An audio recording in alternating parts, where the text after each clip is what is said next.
यहाँ तो पार्लियामेंट को कॉन्फिडेंस मिली ही नहीं, और खुद ही जाके पहले से ही बात करनी शुरू कर दी। तो इसीलिए सुप्रीम कोर्ट खड़ा हो गया, उसने कहा ये क्या हो रहा है, हम ये क्या सुन रहे हैं।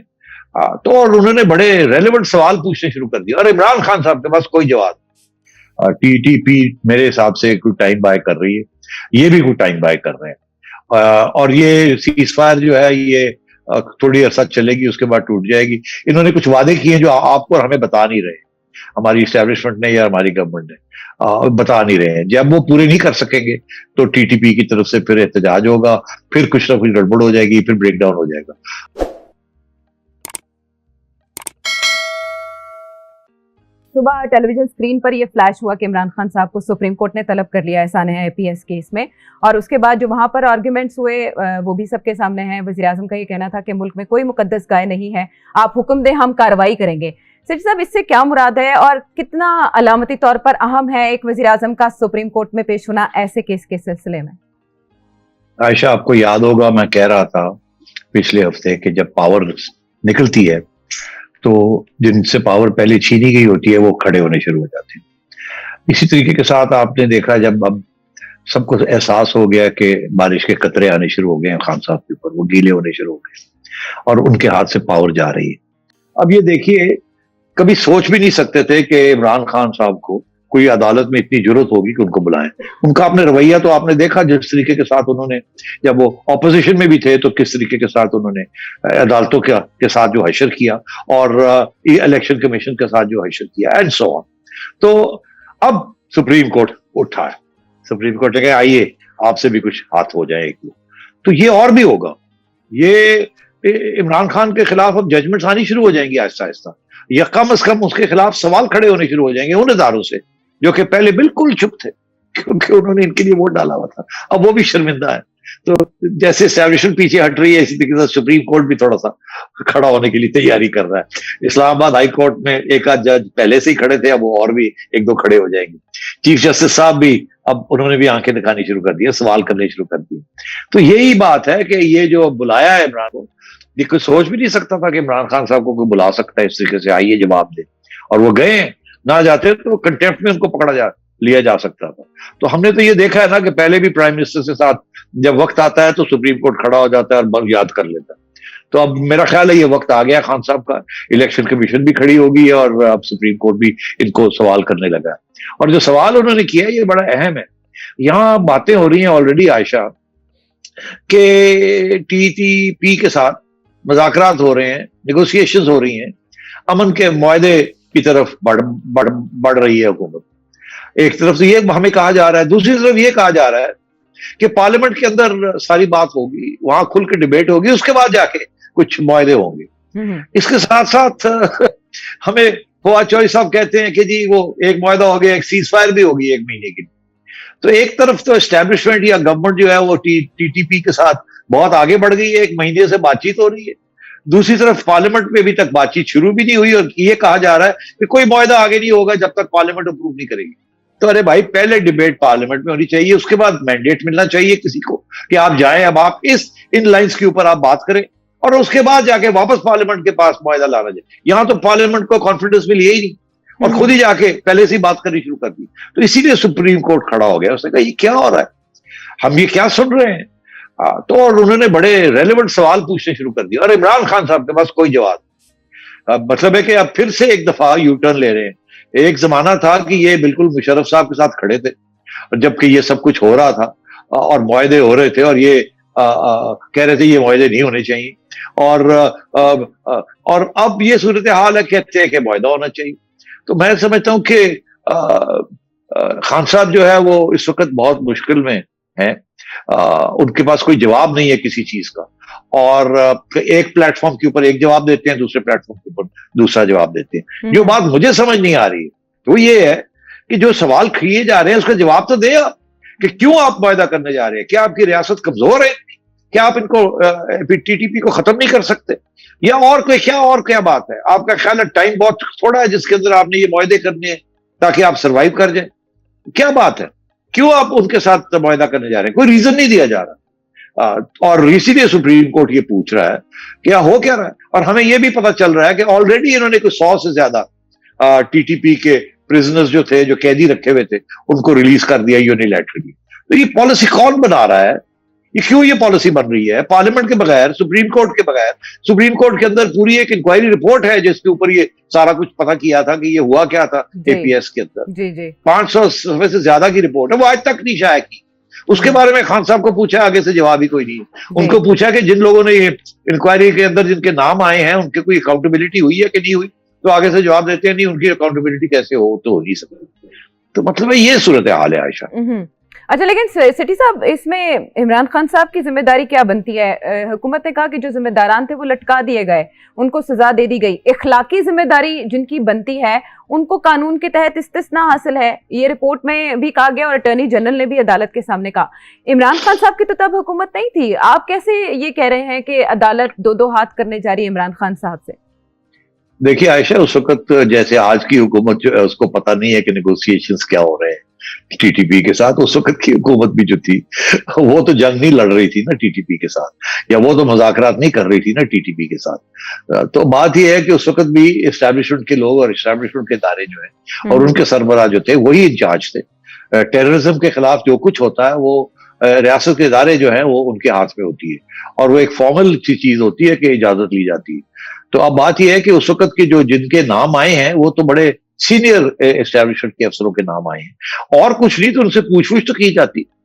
अब भाई ठीक है कि, और अगर कोई जिम्मेदारी बनती थी तो ठीक है, उनको फारग कर दिया जाता कि आपने अपनी जिम्मेदारी पूरी नहीं की, और वो फारग करने का इख्तियार तो हुकूमत के पास होता है। तो उस वक्त अभी कर दें, आप क्यों नहीं किया आपने? और वो रिपोर्ट जो है वो क्यों नहीं आपने शाया की, ताकि उसके ऊपर कोई बहस हो सके, कोई डिस्कशन हो सके, कोई जिम्मेदारी का पता लगे कि जिम्मेदारी है किसकी। अभी तो ये भी नहीं पता चल रहा कि जिम्मेदारी किसकी थी। तो क्योंकि रिपोर्ट ही नहीं बाहर कर रहे, आपने नहीं देखी, मैंने नहीं देखी, हम क्या कहें किसकी जिम्मेदारी थी? तो ये पब्लिक में होनी चाहिए ये बात। तो यहाँ तो पब्लिक से छुपाया जा रहा है, पार्लियामेंट से छुपाया जा रहा है। मैं तो समझता हूँ गवर्नमेंट को भी नहीं पता हो क्या रहा है। तो ये दिस इज द सिचुएशन, और सुप्रीम कोर्ट ने सही सवाल पूछे, अल्लाह करे कि और सख्त सवाल पूछे और कोई जवाब भी मिले। लेकिन 4 हफ्तों का वक्त मांगना आपके ख्याल में, फिर दिसंबर में छुट्टियां भी हैं, फरवरी में रिटायरमेंट भी है, 4 हफ्तों में बात हो जाएगी पूरी? गवर्नमेंट ने जो करना है अखलाकी जिम्मेदारी का तयन, जिम्मेदारान का तयन, वो कर लेगी या मजीद टाइम बाय करेगी आपके ख्याल में? और रिपोर्ट भी वज़ीर आज़म साहब के दस्तखत के साथ जमा करवाना कितना अहम नुक्ता है? देखिए, ना रिपोर्ट पब्लिक होगी, ना सुप्रीम कोर्ट ज्यादा इसके ऊपर तवज्जो और देगा। उन्होंने एक पॉइंट मेक करना था, पॉइंट उन्होंने मेक कर दिया है। ये जो 1 महीना आगे कर दी जा जानी चाहिए आपको, कि 1 महीने के बाद फिर 1 आध दिन सुनेंगे, कोई बात करेंगे, फिर 1 आध महीना और आगे निकल जाएगा, चीफ जस्टिस साहब की रिटायरमेंट का वक्त आ जाएगा, and so on and so fourth. तो मैं नहीं समझता कि ये जो है ये बात कहीं आगे बढ़ेगी। मगर जो इंपॉर्टेंट बात ये है कि सवाल खड़े हो गए, ये इसी को मैं समझता हूं कि यही एक कतरे हैं। आज ये सवाल किए जा रहे हैं, उसके जवाब नहीं मिलेंगे बिकॉज बड़े पावरफुल लोग इन्वॉल्व है, मगर कल और कोई सवाल खड़े हो जाएंगे जिसका ताल्लुक इमरान खान और पीटीआई के साथ, फिर क्या करेंगे? वहां तो इनको बचाने वाला कोई नहीं होगा ना। तो इसलिए ये एक इब्तदा है कि ब्यूरोक्रेसी ने कलम गिरा दिए हैं, सुप्रीम कोर्ट खिलना शुरू हो गया है, सवाल खड़े करने शुरू कर दिए हैं, एस्टैब्लिशमेंट पीछे हट रही है, पीडीएम जो है वो थोड़ा तकड़ी होने की कोशिश कर रही है, जपियां शिपियां डाल रही है, घोड़े अपने टाइट कर रही है, और जो इत्तेहादी हैं वो इधर देख रहा है, कोई उधर देख रहा है, कोई एक को फोन कर रहा है, वो क्या हो रहा है, वो क्या करना है, वो जरा मिल लो, नहीं यहाँ ये तो गिर रही है, ये तो गाड़ी किश्ती डूब रही है, अब क्या किसके पास जाना है, इकट्ठे हो जाओ, जहां भी जाएंगे इकट्ठे जाएंगे अपनी। तो ये बातें शुरू होगी। अच्छा, तो 4 हफ्तों का जो वक्त मिला, ड्यूरिंग दैट पीरियड हम यू टर्न एक्सपेक्ट करें टीएलपी या टीटीपी के साथ जो मामलात हुए उन पर?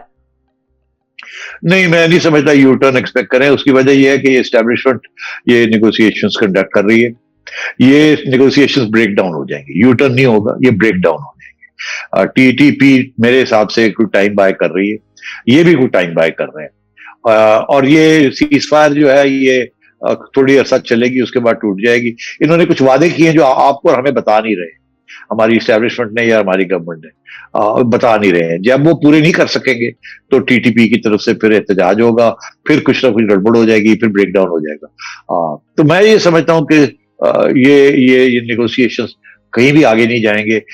जहां हमारी ये मौकफ है कि हम आइन के अंदर रह के हर बात करने के लिए तैयार हैं, टीटीपी का मौकफ ये है, हम तो आपकी आईन ही नहीं मानते, हम तो वो सारे इलाके में हमारे वाले हम चाहते हैं आप कर दें, और दूसरा ये कि हम वहां तो हम शरिया लाएंगे, आपकी आईन होगी, हम नहीं मानते उसको। तो ये चीज चलेगी नहीं ज़्यादा। अच्छा सेठी साहब, इस पर आपने कहा पार्लियामेंट को एतमाद में नहीं लिया गया, पीपल्स पार्टी के मुस्तफा नवाज खोखर तो इस पर रेफरेंडम का मुतालबा कर रहे हैं। आपके ख्याल में इसमें अवाम ने बड़ी तादाद में अपनी जानें खोई हैं, उनका भी हक नहीं बनता कि उनको भी एतमाद में लिया जाए? हुकूमत का फर्ज बनता है। जी हाँ, सही तो है आपकी बात, मगर इत्तेमाद अवाम का जो होता है वो उनके नुमाइंदों के जरिए होता है। अब उनके नुमाइंदे जो हैं वो या गवर्नमेंट में है या वो अपोजिशन में है। हम्म। तो वहां तो सूरत हाल आपको मैंने बता ही दी, जो सूरत हाल है। ऑपोजिशन तो अग्री नहीं कर रही कि ये इनके साथ नेगोशिएशन होनी चाहिए। हुकूमत के अंदर आधी हुकूमत के लोग जो है वो समझते हैं कि ये नहीं होना चाहिए, कोई अग्रीमेंट नहीं होनी चाहिए। आपके इदारे जो हैं, सुप्रीम कोर्ट नहीं ये समझता कि कोई एग्रीमेंट नहीं होनी चाहिए, इनको खत्म करना चाहिए। तो अगर इस सूरत हाल में अब रेफरेंडम से कुछ नहीं मिलेगा। हमारी जो रेफरेंडम की तारीख है वो इतनी अच्छी नहीं है। हमेशा ऑटोक्रेट्स, डिक्टेटर्स ने रेफरेंडम्स करवाए हैं, और हमेशा 99% वोट अंगूठे लगवा के और उसको डिक्लेयर किया गया। यहाँ रेफरेंडम का कोई ट्रेडिशन नहीं है, कोई फेयर वोट की। इसलिए मैं समझता हूँ referendum is not a good idea. अच्छा, तो सेठी साहब, नेशनल एक्शन प्लान का भी तस्करा हुआ, बाद में शेख रशीद साहब, फवाद चौधरी साहब ने भी गुफ्तगू की। ये जो मुज़ाकरात हो रहे हैं, आपकी इंफॉर्मेशन के मुताबिक ये नेशनल एक्शन प्लान के तहत हो रहे हैं? गवर्नमेंट ने उसको कंटिन्यू किया जो प्लान बना था? नहीं, देखिए, प्लान तो जो बना था वो तो कामयाब भी रहा ना, कुछ हद तक कामयाब रहा। इसीलिए तो आपको एफएटीएफ में काफी, अब आप अभी तक आप रेड जोन में वापस नहीं गए हैं। वहां तो कामयाबी हुई है नेशनल एक्शन प्लान की, और इसीलिए ये टीटीपी को यहां से मार के निकाल के धकेल दिया गया था। अब वो सूरत हाल ये है कि वो वहां से बैठ के और एक्शन कर रहे हैं पाकिस्तान की रियासत के खिलाफ। अब मेरा जो ख्याल है कि ये जिसके पीछे सोच क्या है, जिसके पीछे ये चाह रहे हैं कि कोई बातचीत हो जाए टीटीपी के साथ, वो सोच के दो पहलू है। एक पहलू ये, और उसके अंदर कुछ जान भी है, तो इसलिए हमें थोड़ा सोचना भी चाहिए। एक तो ये है कि इस वक्त हमारे तल्लुकात तालिबान हुकूमत के साथ बड़े अच्छे हैं, और वो हमारे पे बड़े डिपेंडेंट हैं। उन्हें, तालिबान हुकूमत को इस बात का पता है कि पाकिस्तान अगर साथ रहेगा तो कल शायद इंटरनेशनल रिकग्निशन भी हो जाए, ह्यूमैनिटेरियन एड भी मिल जाए, और हमारी हुकूमत सिक्योर हो जाए। और अगर पाकिस्तान के साथ हम कोई नाराजगियां हो जाती हैं और पाकिस्तान को हम धकेल देते हैं दूर, तो फिर शायद हमारे लिए और भी मुश्किल हो जाएगा सर्वाइव करना। तो इसलिए अभी कोऑपरेशन हो रही है फ्रॉम तालिबान, इसीलिए उनका फॉरेन मिनिस्टर भी पाकिस्तान अब आ गए हैं, और यही बातें हो रही है वहां कि किस तरीके के साथ पाकिस्तान के जो मसाइल है और अफगानिस्तान के जो मसाइल हैं वो मिलकर कैसे हल किए जाए। पाकिस्तान उनकी हेल्प कर रहा है विद रिकग्निशन, ह्यूमैनिटेरियन एड, ये वो वगैरह वगैरह, और वो ये कहते हैं हम आपकी हेल्प करते हैं विद टीटीपी। मगर उनका ये मौकफ है कि हम टीटीपी को मारे मारेंगे नहीं, आपको हम बातचीत करवा देंगे, प्रेशर छोटा मोटा लाएंगे। हमारा ये मौकफ है, मेरा ख्याल है, जो पीछे जो बात चल रही है वो ये अच्छा टाइम है, हमारे अच्छे तल्लुकात है तालिबान के साथ, तालिबान के जरिए टीटीपी को न्यूट्रलाइज कर दिया है। इस मौके को छोड़ना नहीं चाहिए। कल को 2 महीने, 3 महीने, 4 महीने के बाद पता नहीं हमारे तल्लुकात अच्छे होते हैं और इससे बेहतर होते हैं या नहीं होते। तो इसलिए ये टाइम स्पेस, हमें एक तो सीज फायर जो है वो हो जाए, और उसके दौरान कुछ आगे बात बढ़ जाए और तालिबान को साथ लेके हम चले, ताकि टीटीपी जो है उसको हम न्यूट्रलाइज करें। तो ये मेरा तो ये ख्याल है कि ये इस मौके को इस्तेमाल करना चाह रहे हैं जबकि तल्लुकात अच्छे हैं, और डर ये है कि आगे जाके तालिबान ना कमजोर हो जाए या पाकिस्तान तालिबान के जो तल्लुकात है वो खराब हो।